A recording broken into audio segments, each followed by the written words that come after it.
I'm Francesca Maxime, and this is Currents. On Labor Day, no work, but a popular tradition takes over the streets in Brooklyn. It's really a statement, a testimony to the Catholic presence in the West Indian community here in Brooklyn. Amid controversy near Ground Zero, some interfaith dialogue from the 13th century. Francis took very literally what the gospel says about loving your enemy. And no, it's not the 2012 Games. Athletes could soon be preparing for next year's World Youth Day.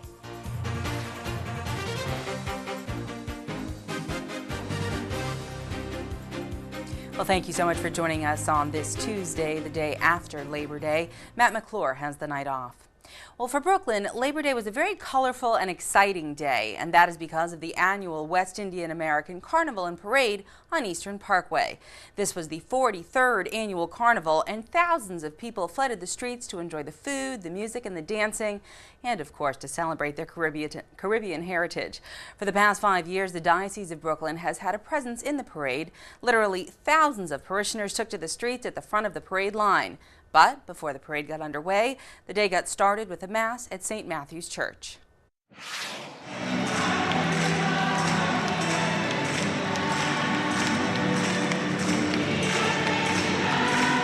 Today is a major day of celebration for the West Indian community in the Diocese of Brooklyn.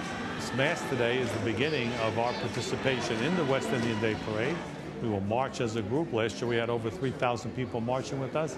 So it's really a statement to the Catholic presence in the West Indian community here in Brooklyn. You know, the Catholic Church is diverse. It's all over the world, and that's what the Caribbean is made up of, people from all over the world. And that's what we have here today, all through here, people from all over the world. And we're bringing Jesus to the Parkway, blessing the Parkway before, everybody else comes out. We are local missionaries and messenger of the good news. Amen?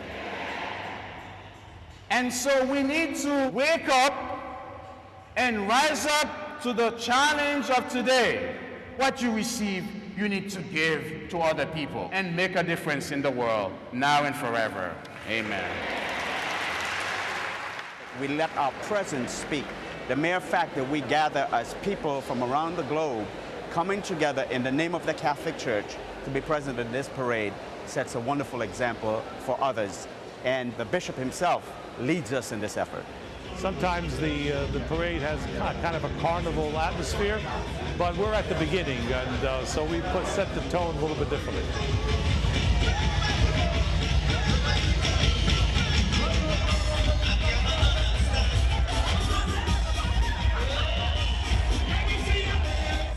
We march down the Parkway, evangelizing and spreading the good news of Jesus and our faith down on Eastern Parkway. Being out here and our presence out here says we're alive, and yes, you can join us and be part of the Catholic Church. I've often told my Caribbean friends, as an Irish Catholic, I'm a little jealous because I thought the St. Patrick's Day Parade was the big one. I think the Caribbean Day Parade is now clearly the biggest we have in the country. Certainly today, immigration is a major policy issue in our country. The West Indians feel it. They have the relatives who would like to come. We've had the earthquake in Haiti.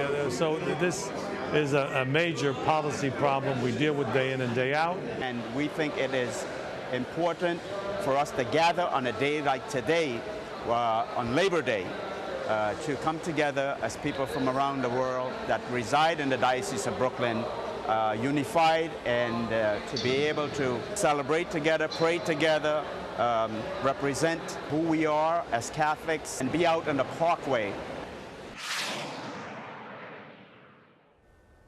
Great times there. Well, we have much more currents coming up. Bishop DiMarzio is among a group of religious leaders weighing in on the controversy near Ground Zero. We'll have that and the rest of the day's headlines when we return.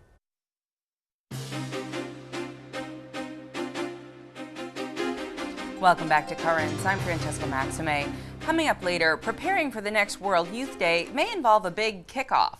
But first, let's have a look at the day's headlines.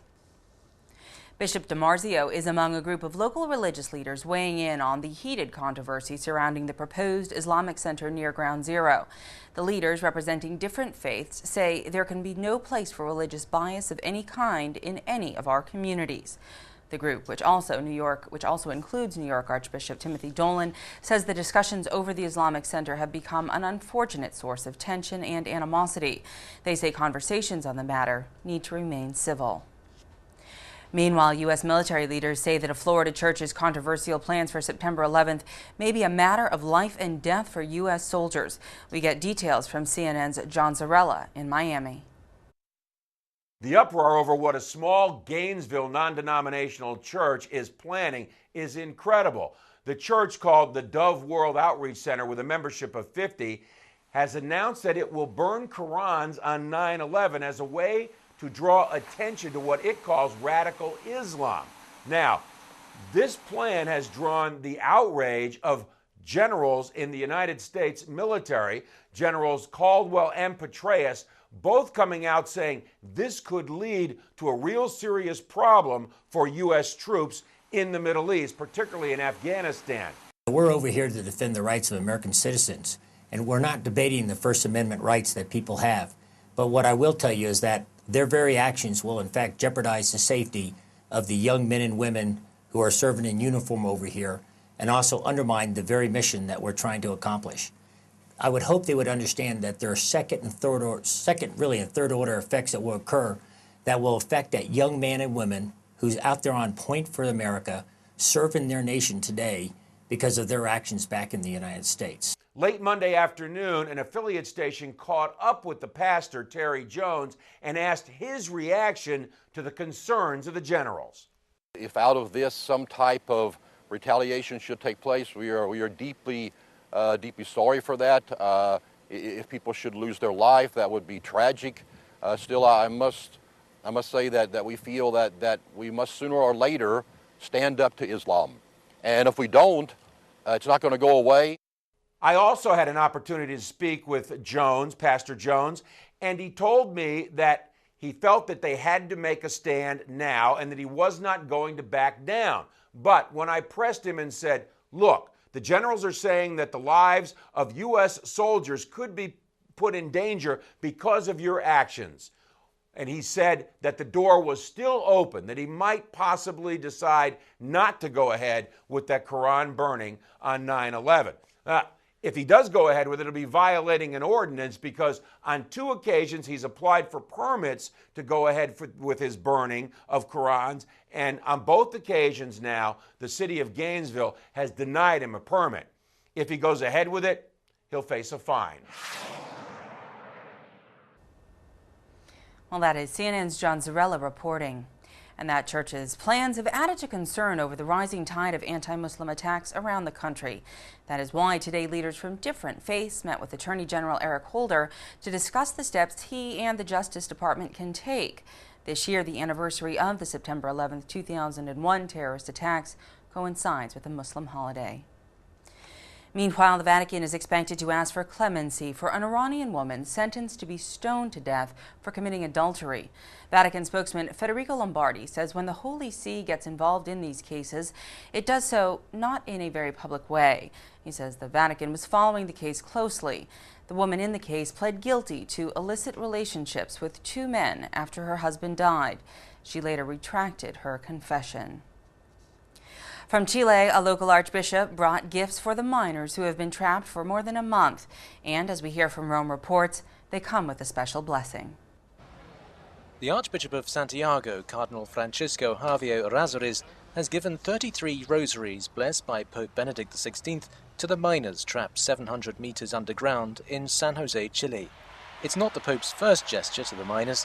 Benedict XVI sent them a message of support during a recent speech at Castel Gandolfo. He encouraged them to remain calm until it's possible to rescue them. Meanwhile, ahead of Pope Benedict's trip to the United Kingdom, a Scottish cardinal says the BBC has planned a hatchet job for the Pope. Cardinal Keith O'Brien says the BBC is contaminated with a radically secular and socially liberal mindset. The broadcasting company is planning to air Benedict Trials of a Pope on the eve of the Pope's visit. Cardinal O'Brien added that the BBC should appoint a religion editor immediately. The company dismissed the Cardinal's criticism. A spokeswoman responded that BBC News and Current Affairs has a dedicated religion correspondent. And at least one feature of the Pope's visit is more likely to be seen on MTV than the BBC. The committee overseeing Benedict's trip has selected a hip-hop song as the official youth anthem for the visit. The track, Hearts Cry, by the group Uberfuse, will be released this Sunday. The song includes clips of Pope Benedict speaking in English. One of Uberfuse's members says the band hopes that people will break out on the dance floor to the sounds of Il Papa. And that is just with one L. Stay tuned, there's much more current straight ahead. Just ahead, Christians and Muslims could find common ground, courtesy of St. Francis of Assisi. He went to Egypt during the Fifth Crusade and attempted to convert the Sultan of Egypt. To make the whole story short, I would say they hit it off.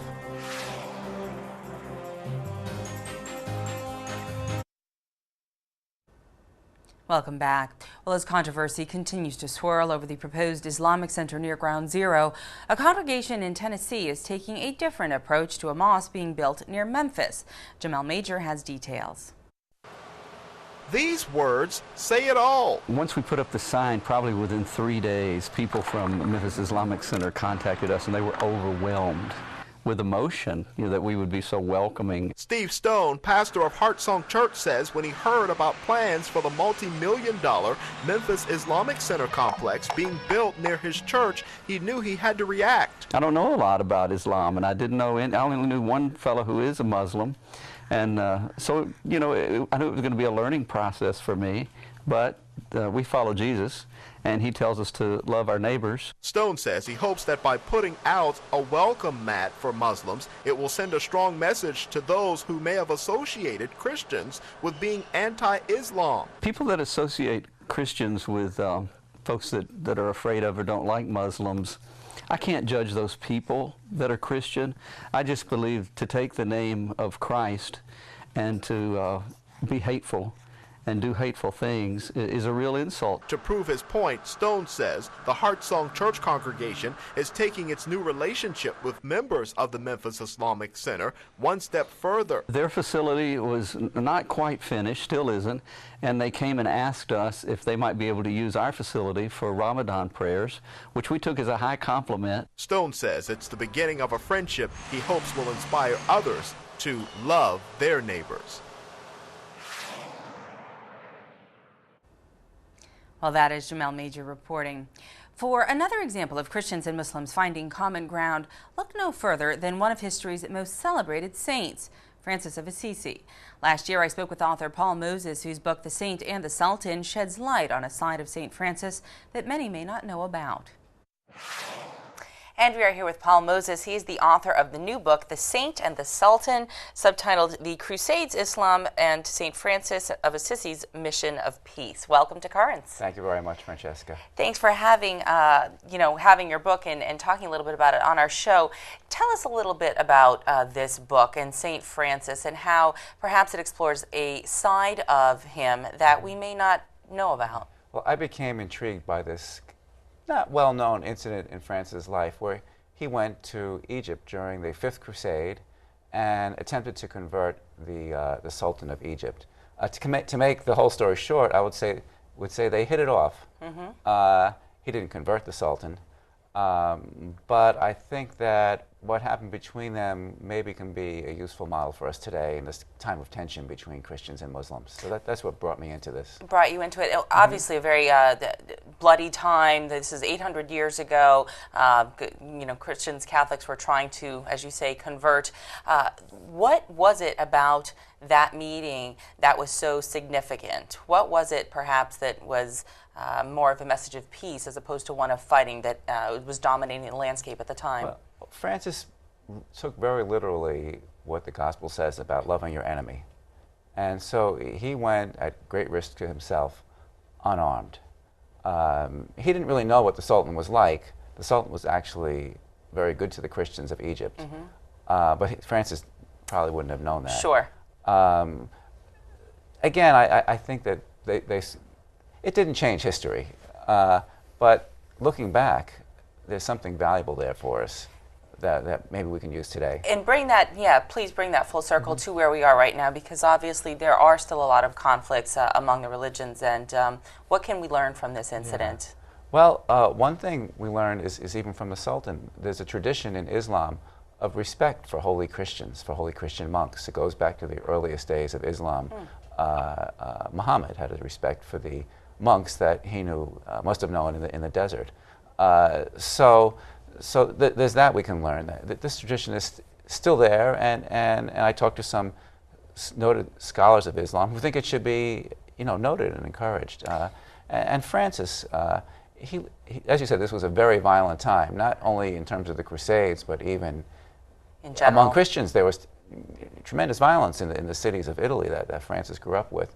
And Francis, again, took the gospel literally. He did not believe in violence. But he wasn't always like that, correct? Wasn't he himself a soldier, and wasn't he held for a period of time and sort of then converted to more the softer, gentler form of Francis that we know now with the birds and the animals and everything? That's very true.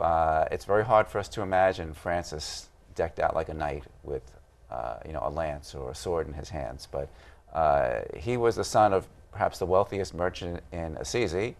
And when it came time to go to war with Perugia, a war that was really all about greed and money, Francis was right out there, looking very dashing, and it was a horrible experience. The Assisians were massacred by the Perugians, who were a more powerful city, and Francis probably only survived because his father was wealthy enough to pay a good ransom. Okay. And then Francis was thrown in a prison, not like the kinds of prisons we have today, but just like a deep, dark hole in the ground where he was for a year. And this is an important part of what I've tried to do. I look at Francis as a traumatized veteran. I talked to some experts on military psychology from West Point and so forth, and they basically said, particularly one, Lieutenant Colonel David Grossman, said, he had to leave there a shattered man and filled with survivor guilt. PTSD, all of those kinds of things, if we will, today, almost. I never got to the point of saying he met the clinical diagnosis. I actually talked to, psychiatrists at Walter Reed Hospital. There weren't enough facts to say that, but he was traumatized. Yeah, for sure. And then used that to then become, as we said, more of this ambassador of peace. I would say Francis saved himself through very deep prayer and contemplation, and adopted a lifestyle that would put him as far away from violence as possible. So if he had no money, if you have no money, you couldn't go to war. He wouldn't ride a horse. If you had no horse, you could never get in that situation again. Yeah. And what inspired you to do this? Because you actually got a grant to go and travel to do primary research in the Far East in Egypt, correct? Right. Well, I'm a professor at Brooklyn College, and they generously gave me a year off from teaching, a fellowship, to work on this book. And I did go to Egypt and to Italy, and that was mainly to kind of get the feel of the places, and also to talk to some of the people. When I went to Egypt, I was able to talk to the Franciscans who were still there. I was able to talk to the papal nuncio, who is very well known in the church as an expert on Islam, Archbishop Michael Fitzgerald. To whom would this book appeal? Is it just for Catholics? Is it just for Muslims? Is it for historians? Is it for just anybody today? I'm hoping it'll have a broad appeal, obviously, but I think people who are interested in the medieval period, first of all, so history, I think it's of special interest to Catholics. There's no question about that. But also, I think people who are looking at the problems that we have today and looking to maybe get behind them and go back earlier in time and maybe see what are some of the other paths that we can look to in history. So I'm aiming for a broad audience. A broad audience. Yeah. And so what it's saying to us today is primarily what in your eyes? Well, I think it's saying that there are these models in the past that can help us to achieve some kind of better relations. It's not all bad. And a lot of people look up to St. Francis. Sure. And I think we need to know what he was really like. He was really somebody who worked tirelessly throughout his ministry to make peace and to end violence. Right. And he was very aware of the social situation in which he lived. He didn't just you couldn't go on a blog in those days, right? you probably couldn't even speak out so well. They didn't have the traditions that we have for freedom of speech. But he set the example. Exactly. He did it through example, and I think going to the Sultan was his way of trying to give example to other Christians. Very significant. All right, Paul Moses, author of The Saint and the Sultan, thank you so much for being here on Currents, and look forward to having it in bookstores very soon. Thank you very much, Francesca. It's a pleasure. Right, thank you. Okay. That is author Paul Moses. We'll be back in just a moment with more Currents, so please stay with us. When we return, teaming up for next year's World Youth Day.